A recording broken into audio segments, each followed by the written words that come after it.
नमस्कार दोस्तों, मैं एक इम्पोर्टेंट इन्फॉर्मेशन बताना चाहता हूं। आरसीबी एक जमाने में एक चर्चा का विषय रहते थे कि आरसीबी जीतेगा, कब जीतेगा, कैसे जीतेगा।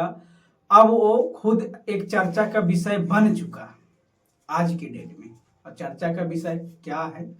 क्योंकि आज अब आरसीबी वह बात नहीं रहा, मतलब कि आरसीबी में अब वो बात नहीं रहा जो बात पहले था, अब वो नहीं रहा।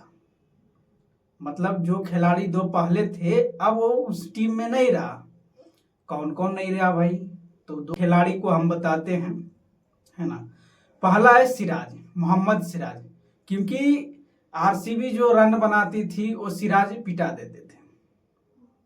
यानी कि हार जो होता था आरसीबी को, यानी कि बॉलिंग के वजह से होता था, बॉलिंग पिटा देता था।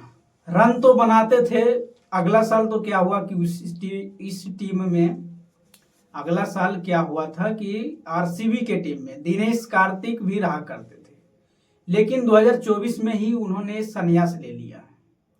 अब कौन रहेगा भाई? तो इसमें पाटीदार और कोहली के ऊपर चर्चा चल रहा है कि इस टीम का मालिक किसको बनाया जाए। अगर बनाया जाए तो फिर किसको बनाया जाए?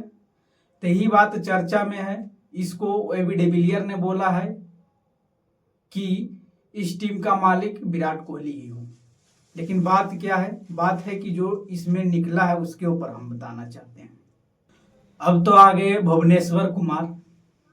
क्योंकि सनराइजर्स हैदराबाद के तरफ दिग्गज बॉलर थे वो। अच्छा भूमिका भी रहा जिताने का 2024 में। फाइनल तक तो पहुंचा ही दिया था, लेकिन मिचेल स्टार्क ने उसका पहलरा को पछाड़ा है। काफी उन्होंने कलकत्ता का ये जो पारी होता है उसको संभाला है। और आरसीबी का बैटर रन तो अच्छा ही रहा, क्योंकि बैटर रन बनाते थे, बॉलर रन पिटा देते थे, जिसमें नंबर 1 पर आते थे सिराज। क्योंकि विषय का तो यही है ना, सिराज ही है ना। इसी पे के ऊपर तो बात हो रहा है आरसीबी की तरफ कि 2024 का भी परफॉर्मेंस में सिराज का ही नाम आया है पिटाने में, बॉलिंग में। इसलिए 2025 में कुछ अलग होना चाहिए। तो उसका ऑनर ने क्या किया कि सिराज को हटा दिया, और सिराज को हटा कर भुवनेश्वर को लाया गया। अब तो वो तो कहने का लायक नहीं रहा कि हम आरसीबी छोड़ेंगे नहीं, क्योंकि मजबूरन उनको छोड़ना पड़ा। अरे जो समझ लीजिए, क्योंकि इसमें कोई भूमिका नहीं रहा विराट कोहली को कि उसको रिटर्न लाया जाए। कोई भी ऐसा ट्वीट नहीं आया कि उसको रिटर्न लाया जाए, क्योंकि एक तो हारा हुआ प्लेयर है ना, तो ट्वीट क्या करेंगे।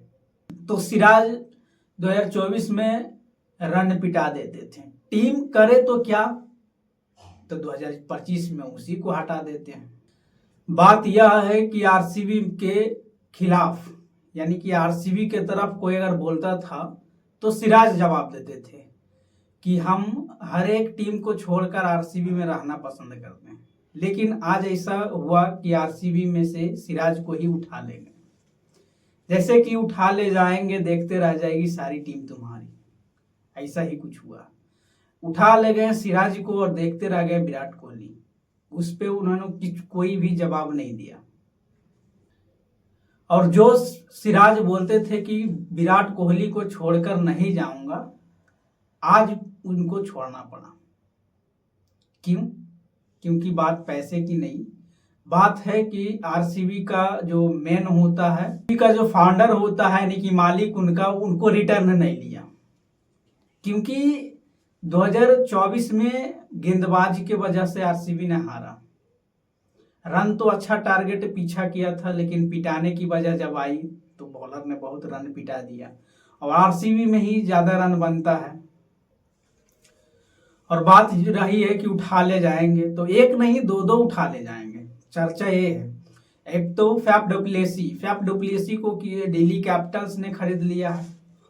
वो तो अब तो नहीं रहा, अब तो कप्तान नहीं रहा, अब तो रहेंगे विराट कोहली। फिर वही चर्चा चलेगा कि हारेंगे ही आरसीबी। और सिराज को कहना था कि हम ज्यादा पैसा नहीं, बल्कि हम विराट कोहली को जिता के ही छोड़ेंगे। यानी कि आरसीबी जब हम छोड़ेंगे तो विराट कोहली को जिताकर, यानी कि आरसीबी जो टीम है उसको जिताकर के ही हम इस टीम को छोड़ सकते हैं, लेकिन छोड़ना पड़ा। क्योंकि सिराज को छोड़ना पड़ा, उनका फाउंडर जो होता ना रिटर्न लेने के कारण, क्योंकि 2023 और 24 उनका बॉलिंग परफॉर्मेंस नहीं रहा, उसी में हटाने का चर्चा चल रहा था, लेकिन 2025 में डायरेक्टली एकदम कोई सुनवाई नहीं किया और हटा दिया उसको।